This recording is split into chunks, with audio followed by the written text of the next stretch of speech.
Dr. Lisa Martinez sat in front of her computer screen at 3 in the morning. The coffee in her cup had gone cold hours ago, but she did not notice. Her eyes were fixed on the strange signal that had come from deep space. For 2 days, she had been trying to decode the message. Now finally, the words were starting to make sense. The message came from a star system called Kepler 442, over 1,000 light-years away from Earth. Lisa had never heard of the aliens who sent it, but their desperation was clear in every line of code. They called themselves the Villani, and they were dying. Computer, save the translation and send it to Admiral Tucker immediately, Lisa said. Her voice was tired but excited. This was the first time in 50 years that Earth had received a message asking for help from another species. The translated message appeared on her screen one more time. Lisa read it again, feeling a chill run down her spine. People of Earth, we are the Villani of Velrose Prime. We have heard stories of your species across the galaxy, stories of your wars, your weapons, and your refusal to surrender. We know that other species fear you, but we have no choice. We are facing extinction. An enemy called the Swarm has come to our world. They are not like any species we have ever seen. They are part machine, part living creature. They consume everything in their path. Planets, ships, entire civilizations disappear when the Swarm arrives. We have watched them destroy 3 major civilizations in the past 50 years. Our defenses are failing. Our allies have abandoned us. We have sent messages to dozens of species, begging for help, but no one has answered. You are our last hope. The stories say that humans never give up, that you fight even when you cannot win. We pray that these stories are true. If you can help us, please come quickly.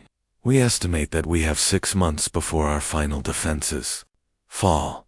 After that, the Swarm will have consumed our entire civilization. We will be nothing but empty space and dead worlds. We know that asking for your help is dangerous.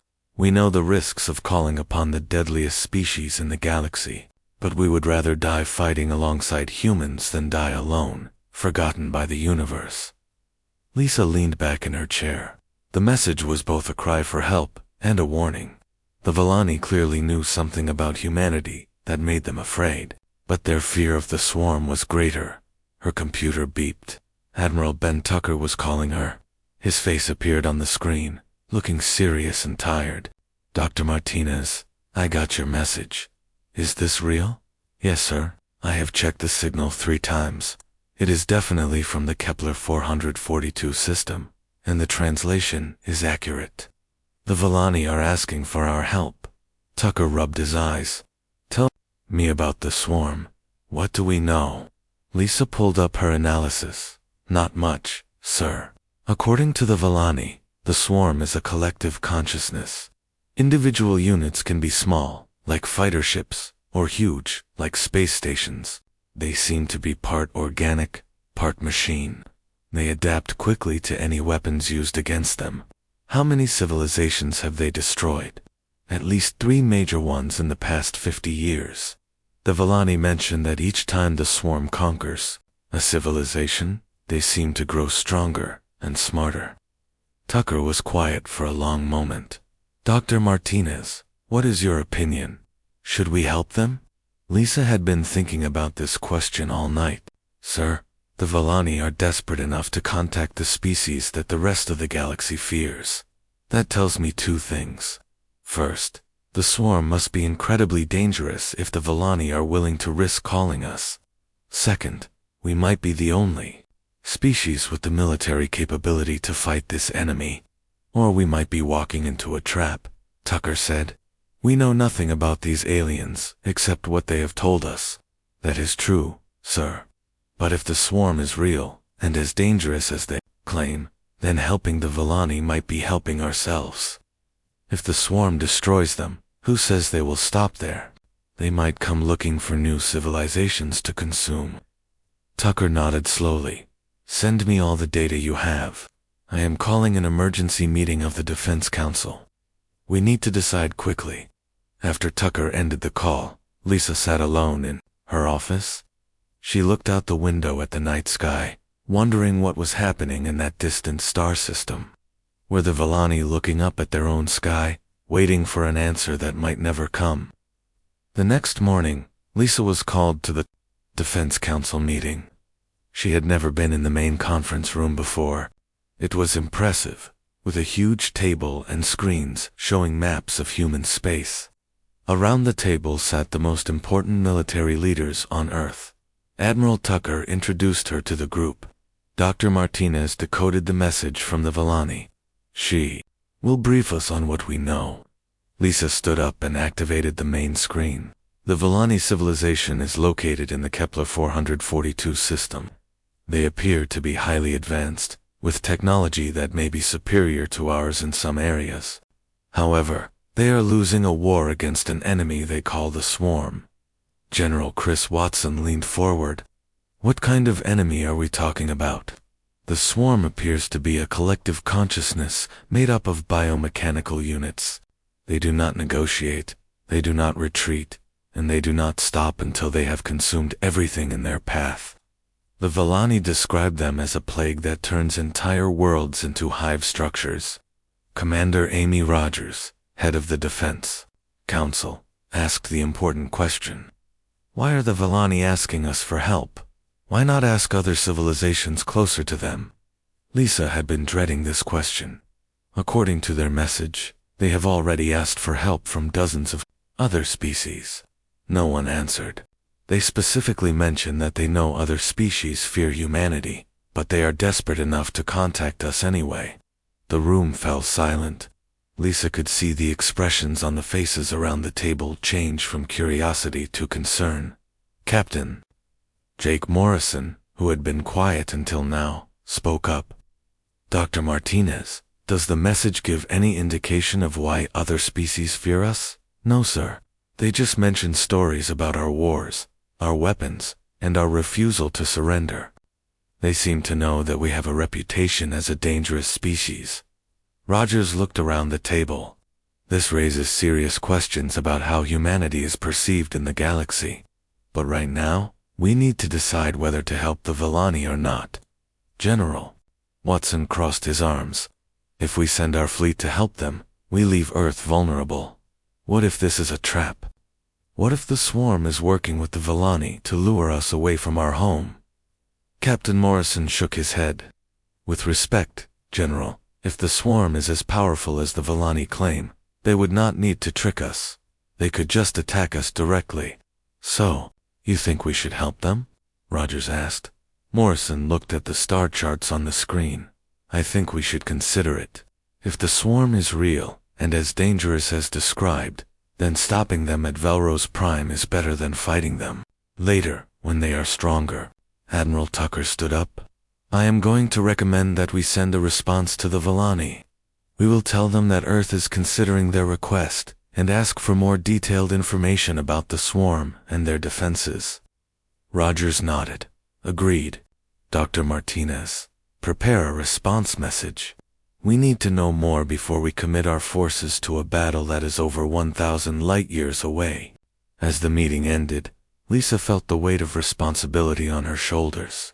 A civilization was dying, and Earth's response might determine whether they lived or died.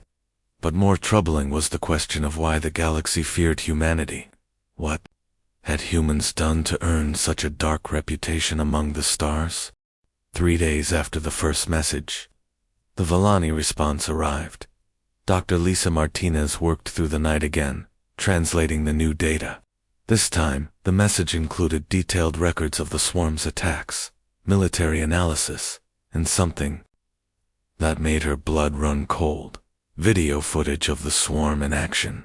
Admiral Ben Tucker called another emergency meeting. This time, more people attended. The conference room was packed with generals, admirals, scientists, and advisors. Everyone wanted to see what Earth was being asked to fight. Dr. Kevin Lee, Earth's top expert on alien life forms, sat next to Captain Jake Morrison. Both men looked grim as they studied the preliminary reports Lisa had prepared. Ladies and gentlemen, Admiral Tucker began. We now have detailed information about the swarm. Dr. Martinez and Dr. Lee will brief us on what we have learned. Lisa activated the main screen. The first image showed a peaceful planet with blue oceans and green continents. This is Keth Prime, home to the Kethian civilization. The Villani sent us records of the swarm's attack on this world 2 years ago.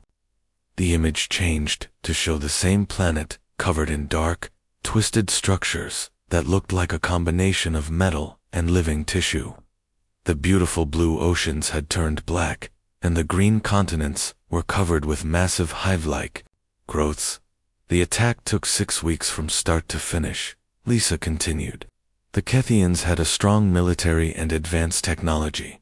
None of it mattered. General Chris Watson leaned forward in his chair. Show us how they attack. Lisa played a video that the Villani had recorded during their own encounters with the swarm. The footage showed space around a planet suddenly filled with dark shapes moving in perfect coordination. The creatures varied in size from small fighters, 2 massive ships bigger than Earth's largest space stations. The swarm does not appear all at once, Dr. Lee explained. They send scout units first. These scouts study the defenses and report back to the main force. Then the real attack begins. The video showed the swarm creatures moving like a living wave toward the planet's defenses. When the defending ships fired their weapons, the creatures seemed to absorb the energy and keep coming. Some of the smaller swarm units were destroyed, but the larger ones just kept advancing. Notice how they adapt, Lee pointed out. After the first wave of weapons fire, the creatures changed their outer shell structure. By the third wave, the same weapons are much less effective. Captain Sue Parker, head of special operations, watched the footage carefully. They learned fast. What about ground combat? The videos switched to show the swarm landing on the planet's surface. The creatures immediately began converting buildings and landscape into hive structures. Any people or animals they encountered were either killed or absorbed into the hive collective.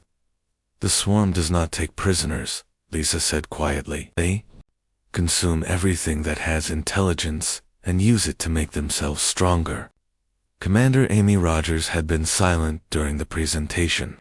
Now she spoke up. How many civilizations has the swarm destroyed? According to Villani records, at least 7 major civilizations in the past century, Dr. Lee answered. Each time they attack, they seem to gain new abilities and become harder to fight. Admiral Tucker looked around the room. The question before us is simple. Can we defeat an enemy that has destroyed 7 advanced civilizations? Captain Morrison stood up. Admiral, may I see the technical specifications for the swarm units? Lisa brought up detailed scans that the Villani had taken during their battles. The images showed the internal structure of the creatures, part organic brain tissue, part computer processors, part weapons systems. They are biological computers, Morrison said, studying the data. That gives us an advantage. How so? Rogers asked. Biological systems have weaknesses that pure machines do not. They can get sick, they can be poisoned, and they need energy to survive. If we can disrupt their biological processes, we might be able to stop them. Dr. Lee nodded. Captain Morrison is right. I have been studying the data, and I think I see a potential weakness. The creatures all seem to be connected through some kind of neural network. If we could damage that network, it might cause system-wide failures. General Watson was not convinced. Even if we can find a weakness, we would still have to get close, enough to exploit it. Look at those videos. The swarm destroys everything that comes near them. Not everything, Morrison said. The Villani have been fighting them for months, and they are still alive. They must have learned something about how to survive against the swarm. Rogers pulled up communication logs. According to these reports, the Villani have lost 60% of their fleet, but they have managed to destroy some swarm units. Their main problem is that for every creature they destroy, 2 more seem to take its place. Admiral Tucker looked at the assembled officers. I want honest opinions. Should Earth respond to the Volani request for help? Major Sam Hill, one of Earth's most experienced combat commanders, was the first to speak. Sir, from a purely military standpoint, this is a suicide mission. We would be taking our entire fleet, thousands of light years away, to fight an enemy that has never been defeated. But, he continued, if we do not fight them now, we might have to fight them later, when they are even stronger. And if they reach Earth, we will have nowhere to run. Captain Tina Brooks, commander of Earth's newest carrier, agreed. The swarm appears to be expanding outward from some central location. If they continue to grow, they will eventually reach human space. Fighting them at Velrose Prime gives us a chance to stop them before they become unstoppable. Dr. Lee had been running calculations on his tablet. I have been analyzing the swarm's expansion pattern. If they continue at their current rate, they could reach the outer human colonies within 20 years. The room fell silent as everyone considered this timeline. 20 years seemed like a long time, but in terms of military planning, it was very short. Commander Nick Davis, captain of the experimental battlecruiser U.S. Retribution, raised his hand. Admiral, what about our new weapons systems? The electromagnetic pulse cannons and neural disruptors we have been developing might be effective against biomechanical targets. Tucker nodded. That is a good point. Our latest weapons were designed specifically to fight enemies that combine organic and mechanical components. The swarm might be exactly the type of enemy these weapons were meant to defeat. Rogers looked at the intelligence reports again. There is another factor to consider. The Volani message mentioned that other species fear humanity.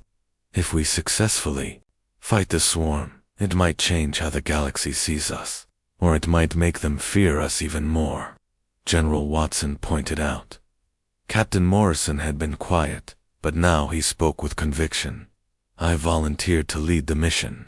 Give me the best ships and the best crews, and I will find a way to stop the swarm. Jake, this is not about bravery, Rogers said gently. This is about the survival of human civilization. If we send our fleet to help the Volani and fail, Earth will be defenseless. If we do not try to help them, and the swarm keeps growing, Earth will be destroyed anyway, Morrison replied. At least this way, we have a chance to stop them while they are still far from home. Admiral Tucker stood up. I am going to recommend to the World Council that we send a response fleet to assist the Volani. However, this will not be a full commitment of Earth's forces. We will send enough ships to make a difference, but keep enough back to defend Earth. Dr. Lee cleared his throat. Admiral, there is one more thing the Volani have offered to share. Their technology with us, if we help them. Their scientific advances could be very valuable to humanity. That is assuming we survive the battle, Watson said grimly. Tucker looked around the room one final time. We have 48 hours to prepare a recommendation for the World Council.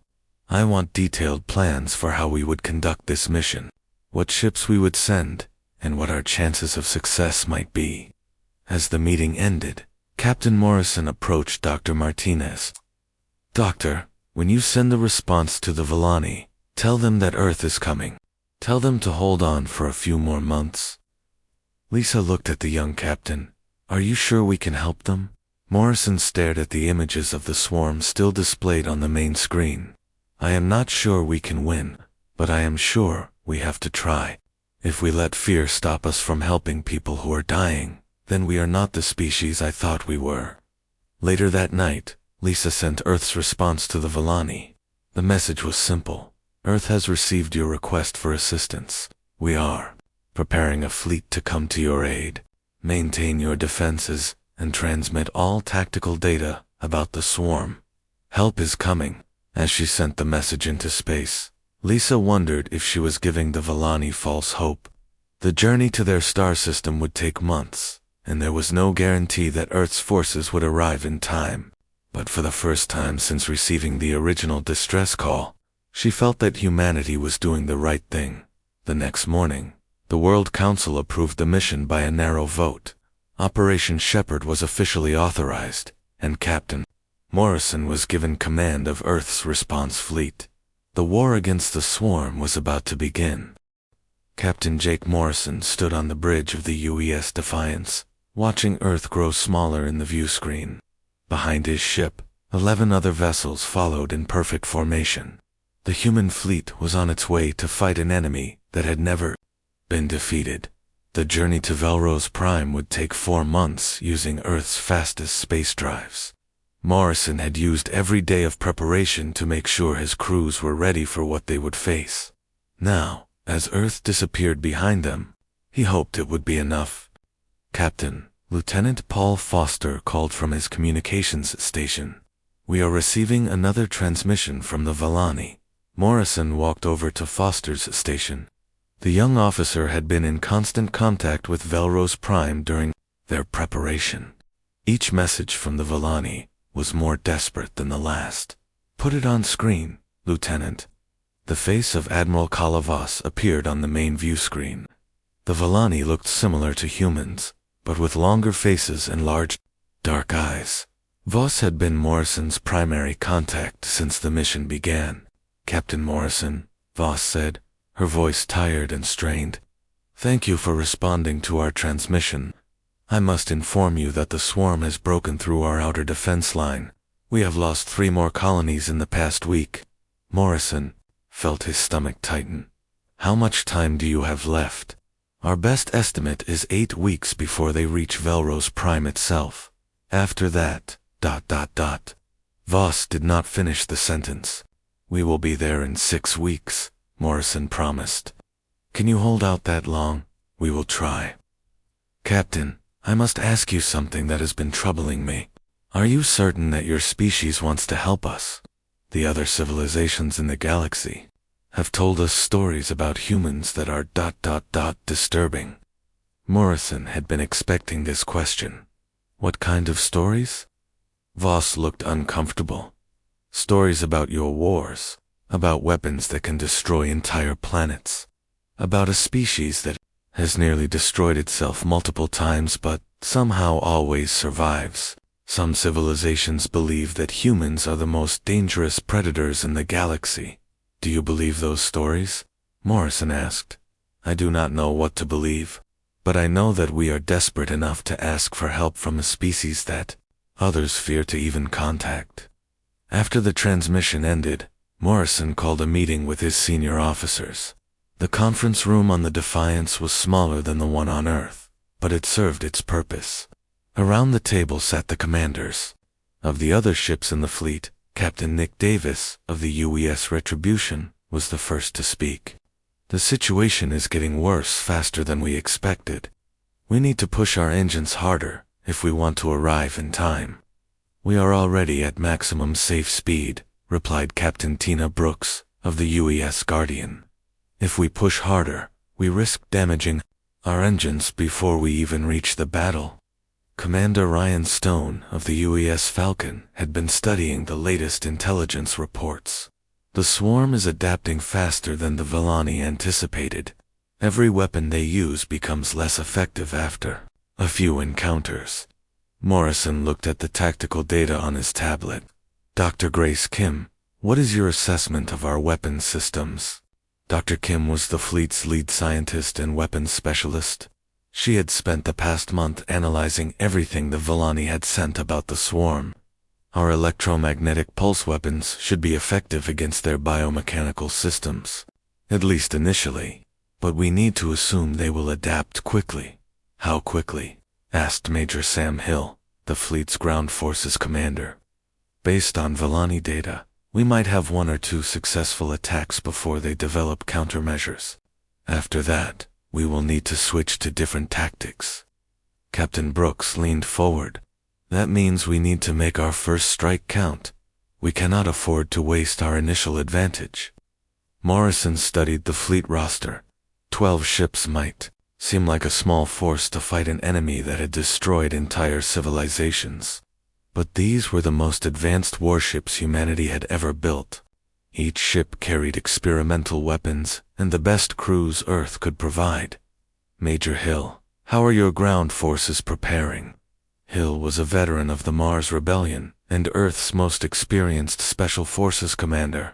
We have been training for urban combat in hive-like structures. If we need to board swarm vessels or fight on infected planets, my people are ready. The Vellani data suggests that ground combat against the swarm is nearly impossible, Dr. Kim warned. The creatures can rapidly modify their environment and create new defensive positions. Nearly impossible is not the same as impossible, Hill replied. Besides, humans have a history of doing things that others think cannot be done. Over the following weeks, the fleet continued its journey toward Velrose Prime. Every day brought new reports from the Vellani about swarm attacks and defensive failures. The alien civilization was fighting for its life, but they were clearly losing. Morrison spent his time reviewing battle plans and training scenarios. He had studied every recorded battle between the swarm and other civilizations, looking for patterns and weaknesses. What he found was disturbing. The swarm did not fight like any military force humanity had ever encountered. They did not retreat when they took heavy losses, they did not negotiate, and they did not show mercy. They simply consumed everything in their path and moved on to the next target. But Morrison noticed something that other species might have missed. The swarm's greatest strength, their collective consciousness, and perfect coordination, might also be a weakness. If that coordination could be disrupted, the individual creatures might become confused and vulnerable. Dr. Kim, Morrison called, during one of their daily briefings. What would happen if we could jam the neural network that connects the swarm creatures? Kim had been thinking about the same possibility. Theoretically, it might cause system-wide failures, but we would need to get very close to their central command structure to have any effect. How close? Within a few kilometers, maybe less. Morrison looked at the tactical displays, showing swarm formations. Getting that close to their command ships would be a suicide mission, but it might be the only way to win. 2 weeks before they reached Velrose Prime, the fleet received urgent news. The swarm had begun their final assault on the Vellani homeworld. The planet's orbital defenses were falling, one by one. Captain, Lieutenant Foster reported, Admiral Voss is requesting immediate assistance. They are evacuating their government to underground bunkers. Morrison felt the weight of command pressing down on him. The Vellani were expecting Earth's fleet to save them, but he was not sure that was possible.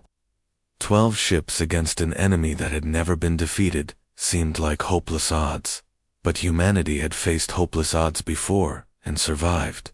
Morrison thought about Earth's history, the wars, the struggles, the times when his species had nearly destroyed itself but found a way to keep going. Maybe that experience would be enough. All ships, this is Captain Morrison, he announced over the fleet communication system. We are 2 weeks out from Velrose Prime. I know the situation looks bad, but remember why we are here. The Vellani asked for our help because they had nowhere else to turn. Other species were too afraid to answer their call, but we did. He paused, looking out at the stars ahead. I cannot promise that we will all make it home. I cannot promise that we will save the Vellani civilization, but I can promise that we will fight with everything we have. That is what humans do. We fight when others give up. We try when others say it is impossible. The response from his crews was immediate and clear. Every ship in the fleet confirmed their readiness to fight. Whatever fears they had about the swarm, their determination was stronger. As the fleet approached the Kepler 442 system, Morrison received one final message from Admiral Voss. Her face on the screen showed the strain of weeks of constant battle. Captain Morrison, Velrose Prime is under direct attack. The swarm has landed on our surface and is beginning to convert our cities. We estimate that we have perhaps days before our civilization falls completely. Morrison could see the desperation in her eyes, but also something else, hope. Despite everything the Vellani had endured, they still believed that help was coming. Admiral Voss, this is Captain Morrison. Earth's fleet will arrive in your system in 18 hours. Tell your people to hold on. We are coming." After the transmission ended, Morrison stood alone on his bridge, looking at the tactical displays. In 18 hours, they would face the swarm in battle. Everything humanity had learned about war, everything they had developed in terms of weapons and tactics, would be put to the ultimate test. Behind him, his crew worked quietly at their stations, preparing for the fight of their lives.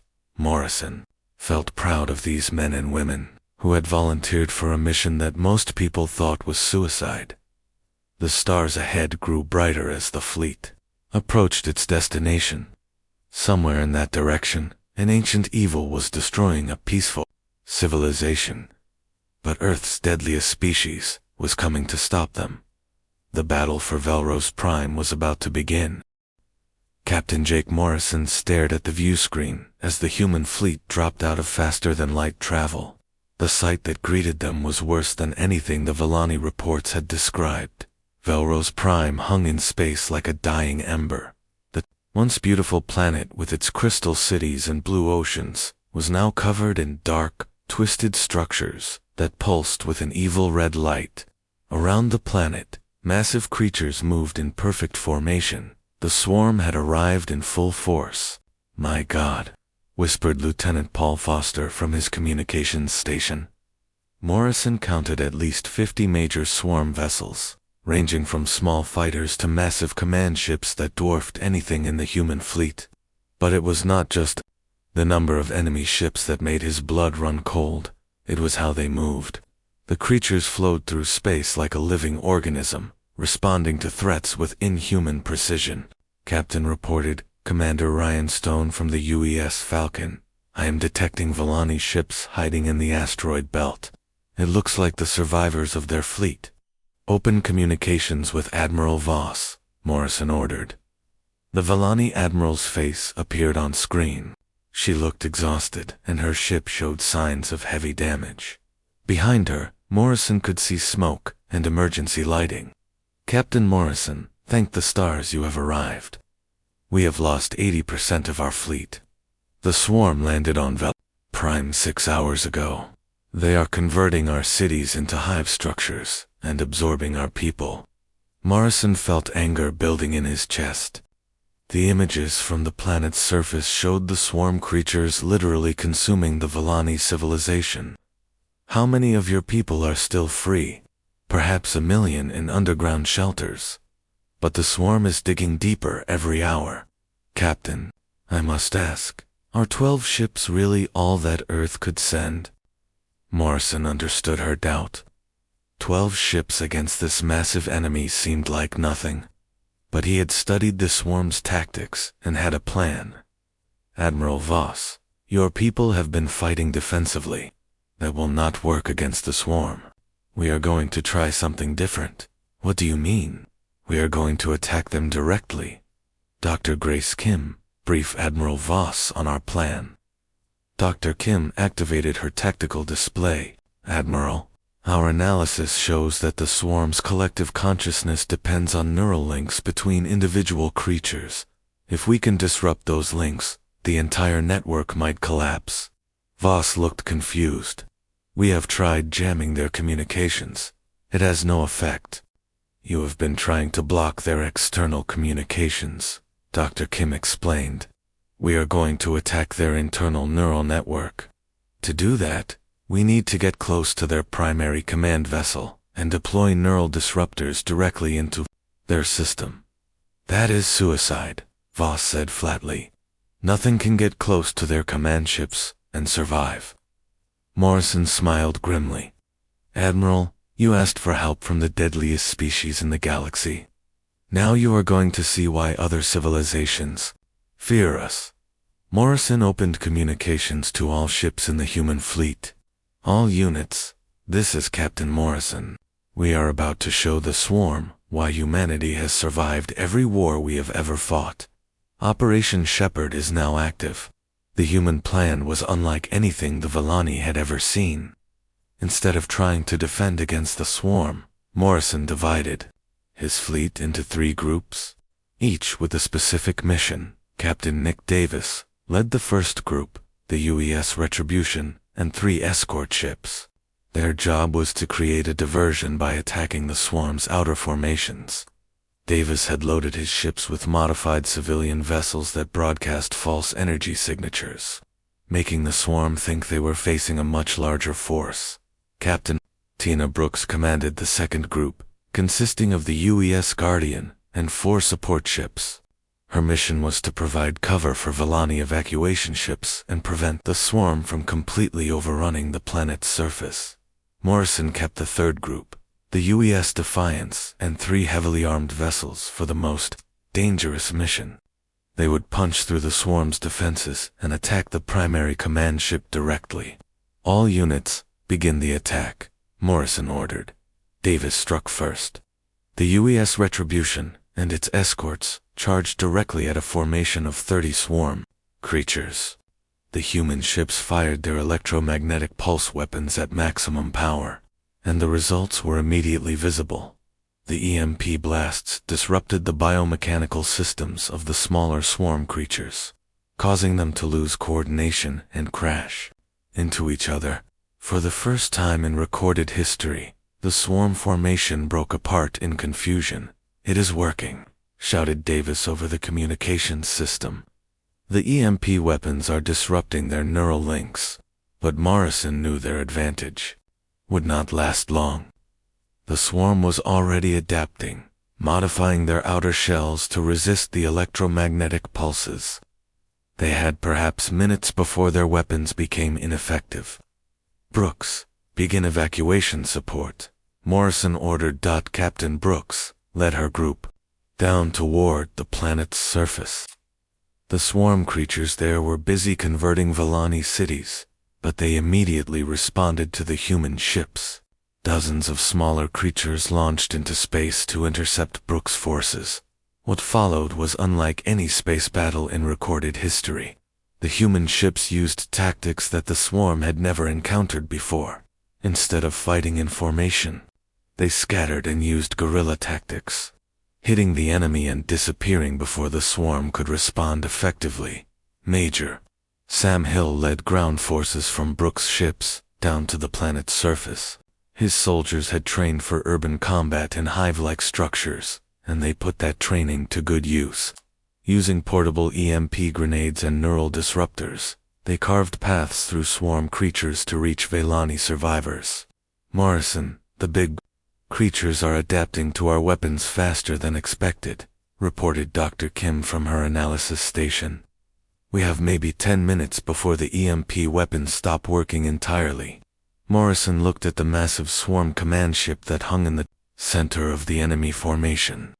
It was easily 5 times larger than any human vessel, covered in weapons and armor that seemed to shift and change as he watched. "Stone, Foster, prepare for final assault," Morrison ordered. Commander Stone's, U.S. Falcon, and Lieutenant Foster's, UAS Lightning took positions on either side of the Defiance. The 3 ships accelerated toward the command vessel at maximum speed. The swarm responded instantly. Dozens of creatures moved to intercept the human ships, firing weapons that could melt through the strongest armor. But Morrison had one more surprise. "All ships, activate cloaking devices," he ordered. The human ships disappeared from the swarm's sensors. The cloaking technology was experimental and would only work for a few minutes, but it was enough. The 3 ships passed through the swarm formation like ghosts. "Neural disruptors, ready," reported Dr. Kim. "We need to get within 2 kilometers of their command center." Morrison watched the massive creature grow larger on his view screen. Up close, he could see that it was not just a ship. It was a living organism the size of a small moon. Its surface pulsed with veins that carried energy and information throughout its body. 1 kilometer, and closing, Foster reported. "Swarm forces are trying to locate us, but the cloaking is still holding." "Dr. Kim, deploy the disruptors," Morrison ordered. 3 specially designed weapons launched from the human ships toward the swarm command vessel. Each disruptor was programmed to burrow deep into the creature's neural network and release a cascade of electromagnetic interference. For a moment, nothing happened. Then the massive creature began to convulse. Bright flashes of light ran along its surface as its neural network overloaded. The creature's agonized scream echoed through space on every frequency. The effect on the rest of the swarm was immediate and devastating. Without the central command structure, individual creatures lost coordination. They began attacking each other, crashing into planets and asteroids, or simply shutting down completely. "It is working," shouted Davis from the Retribution. "The entire swarm network is collapsing." Morrison watched as the massive command creature continued to writhe in space. But he noticed something troubling. It was beginning to adapt even to the neural disruptors. New neural pathways were forming, trying to restore the damaged network. "All ships, concentrate fire on the command vessel," Morrison ordered. "We need to destroy it before it recovers." The entire human fleet focused their weapons on the giant creature. Electromagnetic pulses, plasma cannons, and nuclear missiles pounded its surface. Slowly, the creature's movements became weaker, but the swarm was not finished. The command creature released dozens of smaller organisms that immediately began spreading throughout the system. These new creatures were different from the others. They seemed designed specifically to counter human tactics. "Captain," reported Dr. Kim, "those new organisms are immune to our EMP weapons. They are adapting in real time to everything we throw at them." Morrison realized that, even if they destroyed the command vessel, some of the swarm would survive. These surviving creatures would carry information about human tactics to other swarm forces throughout the galaxy. "All ships, pursue and destroy every swarm creature that tries to escape," Morrison ordered. "We cannot let them report back to other swarm forces." What followed was a desperate chase through the Kepler 442 system. Human ships hunted down fleeing swarm creatures while the massive command vessels slowly died in space.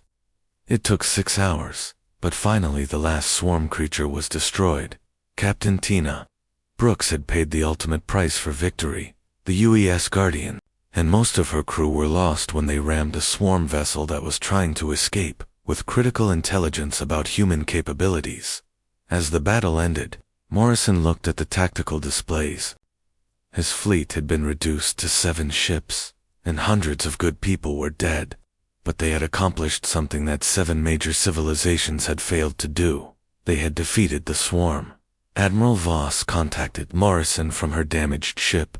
"Captain, I do not know how to thank you. You have saved our civilization." Morrison felt exhausted and sad about the losses, but also proud of what his people had accomplished. "Admiral, we kept our promise. But I have to warn you, this was just one swarm force. There may be others out there. Then we will be ready for them," Voss replied.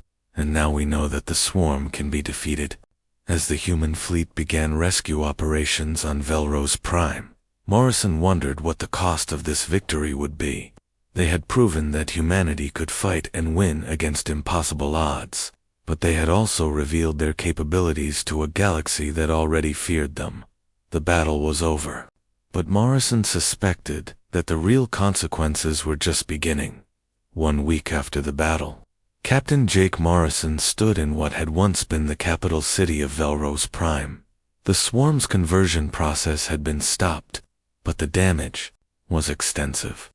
Beautiful crystal spires had been twisted into dark hive structures, and the streets were littered with the remains of biomechanical creatures. Admiral Calavas walked beside him through the ruins. Her people were working to rebuild their world, but Morrison could see the trauma in their eyes. The Vellani had survived, but they would never be the same. "Captain Morrison," Voss said quietly, "I need to tell you something that has been troubling me since your arrival." Morrison looked at the alien admiral. Over the past week, he had grown to respect her courage and dedication to her people. "What is it, Admiral?" Voss stopped walking and turned to face him. "When we first sent our message to Earth, we did not expect you to actually come. We sent similar messages to 47 other civilizations. Not one of them answered.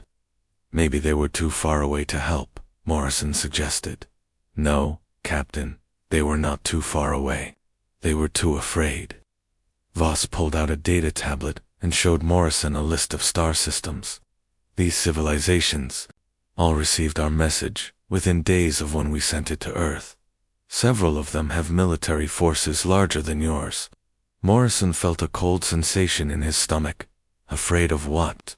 Afraid of contacting Earth. Captain, do you realize what? Your species' reputation is in this galaxy. Morrison had suspected that humanity was not well regarded by other species, but he had not understood the extent of it. Tell me. Voss activated a holographic display showing a map of known galactic civilizations. Earth was marked with a red symbol that Morrison did not recognize. Captain, in galactic databases, Earth is classified as a death world, a planet that produces extremely dangerous life forms. Your species is listed as the most violent and unpredictable civilization ever discovered. Morrison stared at the display. That cannot be accurate. I am afraid it is. Let me show you some of the reports. Voss pulled up files that made Morrison's blood run cold. They contained detailed analysis of human military history, weapons development, and what other species called humanity's capacity for organized violence. The reports described Earth's wars in clinical detail: World War I, World War II, the nuclear bombings, the Cold War arms race. All of it was documented and analyzed by alien observers who had been watching humanity for centuries.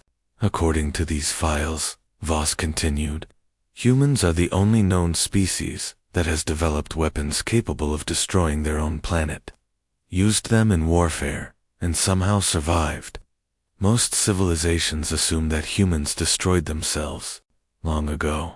Morrison read through the reports with growing horror. The alien analysis was accurate, but missed all context. They saw only the violence, not the reasons behind it, or the way humanity had learned from its mistakes. Admiral, this analysis is incomplete. Yes, humans have fought wars, but we have also worked for peace. We have learned from our history. Voss looked at him with something that might have been pity. Captain, do you know why we decided to contact Earth despite these reports? Because you were desperate. No, because we had heard other stories. Stories about humans who refused to surrender, even when facing impossible odds. Stories about a species that fights to protect others, even when there is no benefit to themselves. Voss paused. We hoped that both sets of stories were true. Morrison felt the weight of understanding settling on his shoulders. You were gambling that humanity's violence could be directed at your enemies, instead of at you. Yes, and we were, right? But Captain, you need to understand what this victory means for your species. Over the following days, Morrison learned the truth about humanity's place in the galaxy. The 7 remaining ships of his fleet received dozens of transmissions from civilizations across known space. The news of the swarm's defeat had spread quickly. Most of the messages were congratulations, mixed with fear. The galaxy was grateful that the swarm had been stopped, but terrified that humans had been the ones to do it. Dr. Grace Kim analyzed the transmissions and presented her findings to Morrison. Captain, we are receiving communications from civilizations that have never contacted Earth before. Some are offering trade agreements. Others are proposing military alliances, but several are asking about defensive treaties against us. Morrison read through the messages. The pattern was clear. Every species in the galaxy now knew that humans could defeat enemies that they could not. Some wanted to be friends with such a powerful species. Others wanted protection from them. Dr. Kim, what does this mean for Earth? It means that everything has changed. Before this mission, most of the galaxy ignored us because they thought we were too dangerous to contact. Now they know we are too dangerous to ignore. Lieutenant Paul Foster had been monitoring communications from Earth. Captain, we are receiving new orders from Admiral Tucker. Earth wants us to return immediately. Morrison was not surprised. Earth's leaders had probably realized the same thing he had, that saving the Villani might have created bigger problems than it solved. Admiral Voss requested a final meeting before the human fleet departed. She met Morrison in her temporary command center, surrounded by the ruins of her world. "Captain, I want you to know that the Villani people will never forget what you did for us. You saved our civilization when no one else would help." Morrison felt conflicted. "Admiral, I am beginning to wonder if we did the right thing. Our victory might have made the galaxy more dangerous for everyone." Voss smiled sadly. "Captain, do you think we did not know the risks when we contacted you? We knew that asking for help from the deadliest species in the galaxy might have consequences, but the alternative was extinction. And now we are alive, and we will remember that when others abandoned us, humans came to our aid.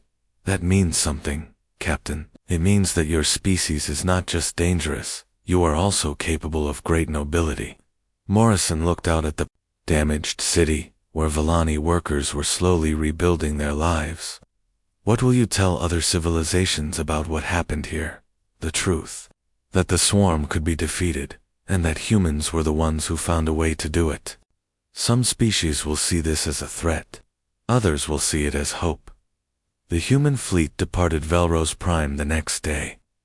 As they began the long journey back to Earth, Morrison received a final transmission from Admiral Voss.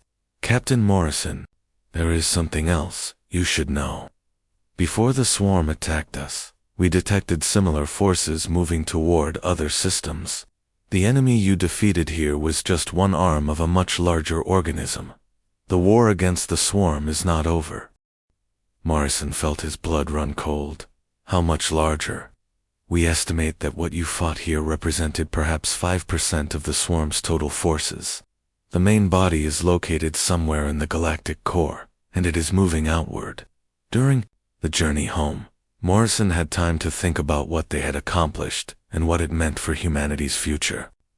They had saved the Villani, but in doing so, they had revealed to the galaxy that humans were capable of military achievements that other species considered impossible. Dr. Lisa Martinez was waiting for Morrison when the fleet arrived at Earth.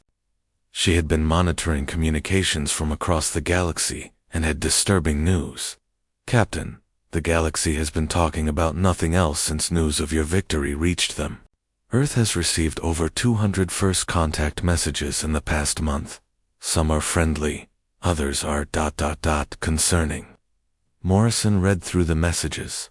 Several powerful civilizations were requesting immediate diplomatic contact with Earth. Others were forming defensive alliances specifically to counter what they called the human threat. "Dr. Martinez, how do the people of Earth feel about this?" "Mixed. Some are proud that we proved ourselves capable of defeating a galactic threat. Others are worried about what happens next.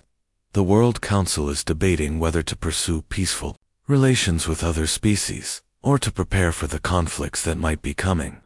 Morrison realized that humanity stood at a crossroads. They could try to convince the galaxy that they were peaceful, despite their reputation, or they could accept their role as the species that others called when facing impossible enemies. "Doctor, what do you think we should do?" Martinez looked at the star charts showing the locations of the various civilizations that had contacted Earth. "Captain, I think we should be honest about what we are. Yes, humans are capable of violence on a scale that frightens other species. But we are also capable of traveling across the galaxy to save people we have never met." Morrison nodded. "The galaxy sees us as the deadliest species, but maybe that is not entirely a bad thing. Someone needs to be willing to fight the enemies that others cannot defeat." 6 months later, Earth received another desperate message. This time it came from a civilization called the Zorani, who were facing an enemy that consumed starlight itself. The message was similar to the one the Villani had sent, asking for help from the only species with a reputation for defeating impossible enemies. Captain Morrison, now promoted to Admiral, sat in the same conference room where the decision to help the Villani had been made. Once again, Earth's leaders faced the choice of whether to risk their forces to save strangers. Admiral asked Commander Amy Rogers, "Do you recommend that we respond to this request?" Morrison looked at the desperate faces of the Zorani in their transmission.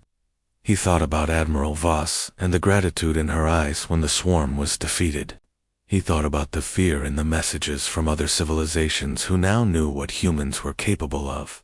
"Yes," he said finally. "We respond. The galaxy may fear us, but when someone needs help fighting the impossible, they call Earth. That is who we are now. That is who we have always been." As Earth prepared another fleet to face another impossible enemy, Morrison understood the truth about humanity's place in the universe. They were the species that other civilizations called when they had nowhere else to turn. They were feared and respected in equal measure. The Villani had asked for help from the deadliest species in the galaxy, and Earth had answered. Now, whenever the darkness grew too strong for others to face alone, they would know who to call. Humanity had found its purpose among the stars, not as conquerors or diplomats, but as the guardians who stood between civilization and the things that would destroy it. It was a heavy burden, but one that Morrison knew his species would carry with pride. The plea to Earth had been made, and the deadliest species had answered. They would continue to answer, for as long as the galaxy needed them.